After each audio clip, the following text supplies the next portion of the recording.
to the presentation of the name of that candidate for nomination. So what does that all mean? Here with the reaction, Chairman of the American Conservative Union, Matt Schlapp, and Senior Correspondent at the Washington Examiner, David Drucker. Good to see you both. All right, Matt, you were in a meeting apparently discussing how a lot of this is going to go down. A lot of speculation about what happened in that meeting. Can you share with us what happened and what was said?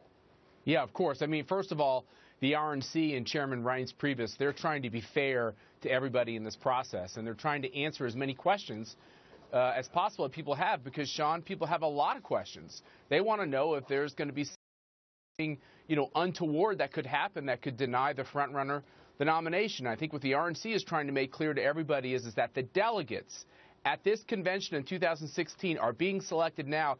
Those are the delegates who are going to determine the rules that take place at this convention. All right, but I guess there's legitimate reason for concern. Why? John Boehner says, you can nominate anybody you want on the floor of the convention, and he wants Paul Ryan. In a private meeting, I'm told Scott Walker suggested the same thing. Karl Rove talked about somebody that hadn't run as a consensus candidate. There's been numerous articles written about Paul Ryan being that possible nominee. John Kasich's entire strategy is based on a contested convention and leapfrogging over people with millions or more votes, states won, and hundreds of more delegates.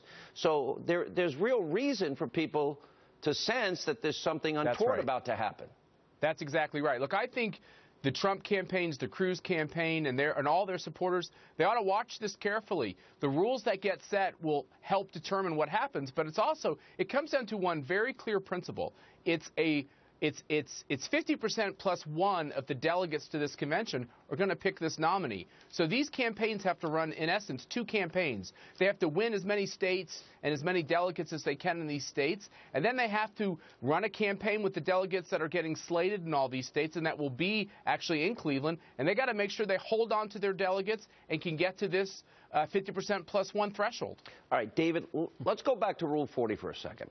All right. Because I think the question comes up, do you need to be considered for nomination, as of now, 8-state majority? Do you need that 8-state threshold to be considered to be a nominee? Because if you do, there's only two people that qualify, and that would be Donald Trump and Ted Cruz. Right. And so right now, technically, you do not, because as of yet, the Rules Committee for the 2016 convention hasn't been seated and hasn't met.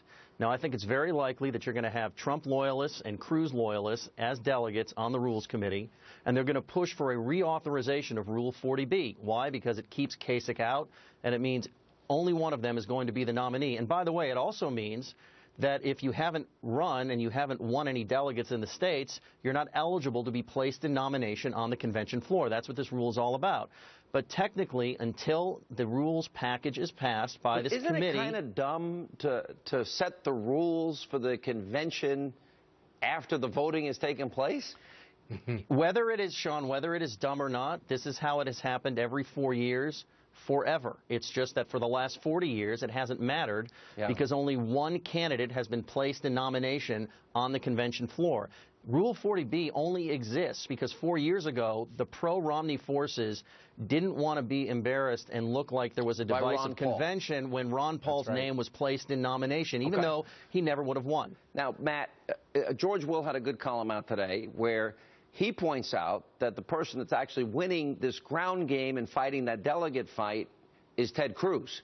And he's going there. They're having conversations apparently with every delegate about second and third votes now. And I don't know if Donald Trump and John Kasich are, but according to Will, they're not to the extent the Cruz is. Here's the question. Let's say that candidate A, rather than mentioning names, has 1,230 or let's say 1,200 delegates going into the convention bound on the first vote. Let's say candidate B has 800 or 850. Let's say candidate C has 200.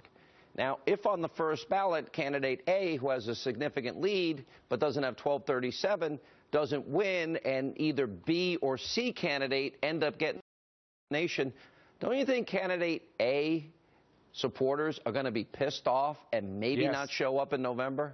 Yeah, no, I think all of this is potentially a big problem. But, Sean, I think it's better if candidate B, the candidate who's got the second most delegates, actually gets the nomination than this absurd notion that we would have a Cleveland candidate. What if it's 300 or 400 delegate difference and they still don't go with candidate A? Look, I think it's a big problem. I agree with you. I think, look, here's what the history has shown us, which is, Ronald Reagan couldn't make up 100 delegate difference in 1976. So the idea that Trump has I'm going to use a name. Trump has a pretty big lead here. If he had 200 or 300 delegate lead and he didn't get the nomination, I think he's going to be upset, and everyone else is. Now, Sean, here's the key. In 1976, Ronald Reagan lost on that first ballot. He put his arm around Gerald Ford. He endorsed Gerald Ford, and he helped bring everyone together. If we don't get that moment, we're in big trouble. If we don't get that moment, so that means the Cruz supporters that hate the Trump supporters right, and the Trump supporters that hate the Cruz supporters, you're saying if they don't come together, that's right, it's going to be a disaster.